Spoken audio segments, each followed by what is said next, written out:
This is Jack Jackson. In this video we'll be talking about polar coordinates and polar graphing. Before we do this, let's review some basics of Cartesian or rectangular coordinate graphing. Of course, the Cartesian coordinate system, or rectangular coordinate system, is named after René Descartes, who was a famous mathematician and philosopher, and he was one of the first to extensively use such a system to make a strong connection between geometry and algebra.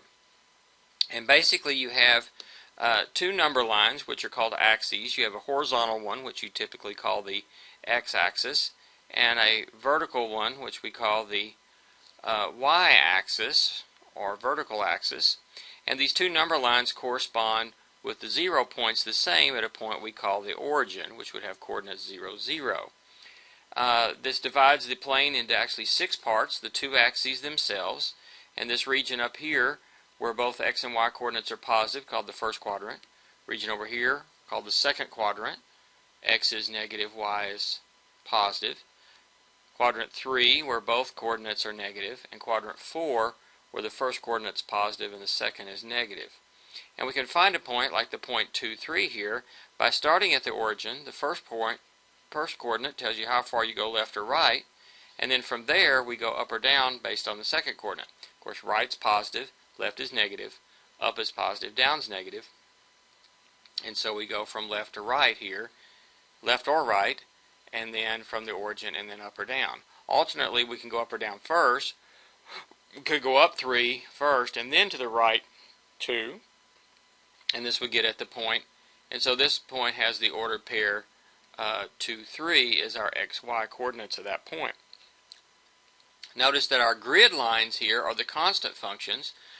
The x equals a constant gives us a vertical line. So like this vertical line here, right here is x equals 1, and x equals 2, and x equals 3, and so forth. Horizontal grid lines are given for y equals a constant. Y equals 1, y equals 2, y equals 3.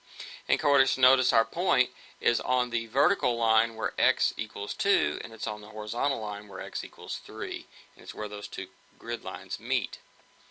So basic stuff you guys already know about graphing there. Well, let's take a look at polar graphing. In polar graphing, instead of giving a point, we're still finding a point in the plane, but instead of giving it as an x and a y coordinate, we're giving it as an r and a theta coordinate. So we have a pole, and the pole is just another name for the x, for the origin, and the polar axis that is going here, and everything is based off of that pole and polar axis. Now that polar axis is really just the x part, the positive part of the x-axis, and the pole is just the origin.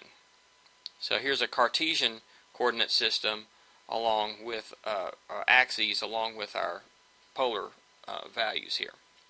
Now the way you find a point, let's graph a point here. So if we want to graph this point here,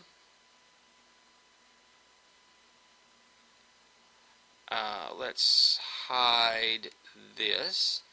And so if we want to find the point r theta equals 3, 1.2 radians, we can start at the pole, the origin, and go out a distance of 3 on the x-axis.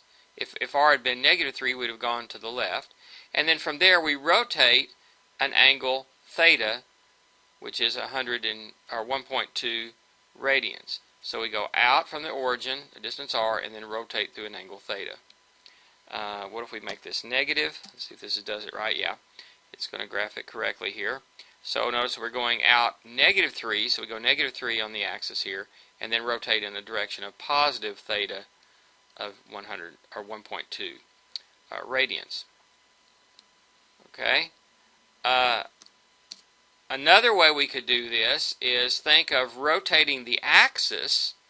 So this whole thing we could think of as rotating the axis. So now the distance 1 is right here.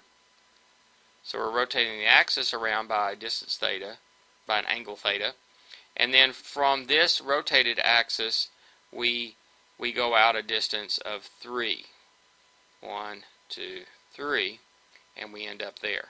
So you could do the theta first, and then the r first, then the theta, just like we could do x first, then y, or y first, then x. Now, what is your grid going to look like? Well, remember, in our Cartesian coordinate system, the grid was the x equals a constant and y equals a constant. Well, r equals a constant is going to give us a circle centered at the origin. So a radius of 3, no matter what the angle is, would be, for example, this circle here. And if we have theta equals a constant, so for example, theta equals 1.2, that's going to give you this radial line that goes through the origin. So that makes an angle of theta with the axis. The slope of that line, of course, is the tangent of that theta. So tangent of 1.2 times y equals tangent of 1.2 times x would be the equation of that line in rectangular coordinates. But it's just the equation of that line in polar coordinates is just theta equals 1.2. It's a constant. Theta equals a constant. So if we have a grid, it's going to consist of circles centered at the origin and radial lines going through the origin. So here is one, and I think the grid is set up with every 0.5. So there's the smallest circle on the inside is 0.5. Theta equals r equals 0.5. Next circle is r equals 1, r equals 1.5, r equals 2, r equals 2.5, r equals 3, and so forth. So the scale I've got this one set up on at the moment, those are the circular parts of our grid. And then the angle part of our grid are set up, let's see, let's count them, 1, 2, 3, 4, 5, 6, 7, 8, 9, 10, 11, 12 in a half circle. So each one of those is pi over 12. So this is pi over 12, 2 pi over 12, which is pi over 6, and so forth. So they go up in pi over 12 or 15-degree increments for the grid I pick. But of course we can make, just like we can make our x and y grids, more spaced out or more finely spaced, we can do the same thing here. We could have a grid that only goes out every 1 for the circles and every, whatever. We could pick whatever we want for the angles for our spacing. And so that's how we graph them, r's and thetas. Okay, now let's actually graph some polar functions. Okay, so let me scoot this over here a little bit. So just as an equation in x and y generates ordered pairs x, y that make the equation true, and then we can graph those ordered pairs, being the graph of that relation, we can take a relation that's an equation in r and theta, and that generates ordered pairs r theta, which can be graphed. Now, in x, y coordinates, we typically think of y as the output and x as the input. So the first coordinate's input, second coordinate's output. This is kind of reversed because here we think of the second coordinate theta as the input, and we usually think of r as being the output. So oftentimes we'll see r as a function of theta. Okay? Okay, so let's take a look at this, and let's look at a particular graph. So let me hide this point. And here we have a particular graph. This is f of theta, in other words r, equals 3 sine of 2 theta. And it turns out to be this little shape here. This is called a 4-leaf rose, or 4-petal rose. So it has these 4 loops that we call leaves or petals, and then it looks kind of like a flower, so it's called a rose. So the blue is the actual graph. Now I have a point right here that I can trace as I can move around, and you can see what the r and the theta is for that point. So for example, there's a point right here where theta is pi over 4, or approximately 0.78, and the r is 3. Okay? So if we let theta start at 0, the point goes out this way. Now we're at pi over 12. Theta is pi over 2 pi over 12. Then it's at 3 pi over 12, 4 pi over 12, 5 pi over 12. Now notice we're back again at 0, and it actually gets a negative back at 0 again with the angle pi over 2. Then we go down, next we go here. Now notice this, the angle is actually, so values here, the angle is actually up here in the second quadrant, but the r is a negative value. Well, one way to do it is that, and we would get down in this quadrant. Of course, as we take a particular point, there are infinitely many different ways of representing a point, right?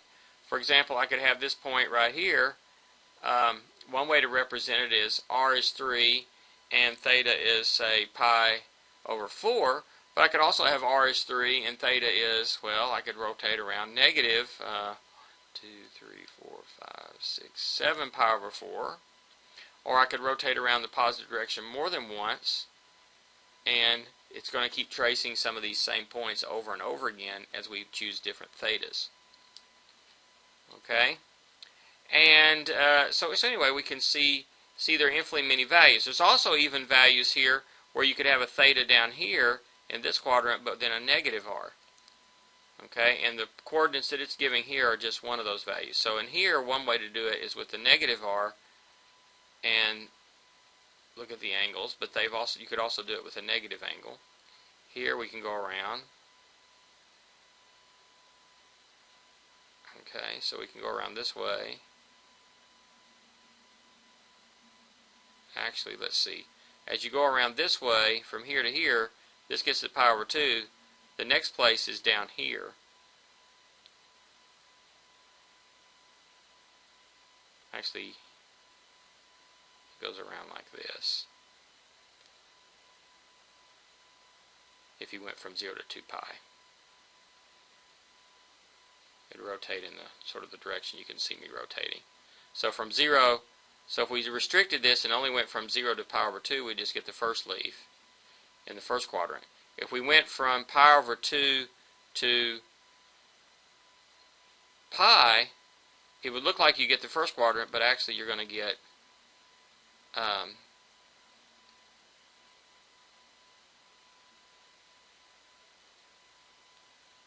let's see.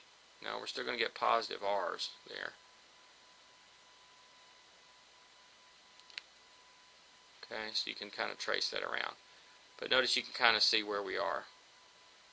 So you're measuring this distance r, and then the angle from the x-axis there.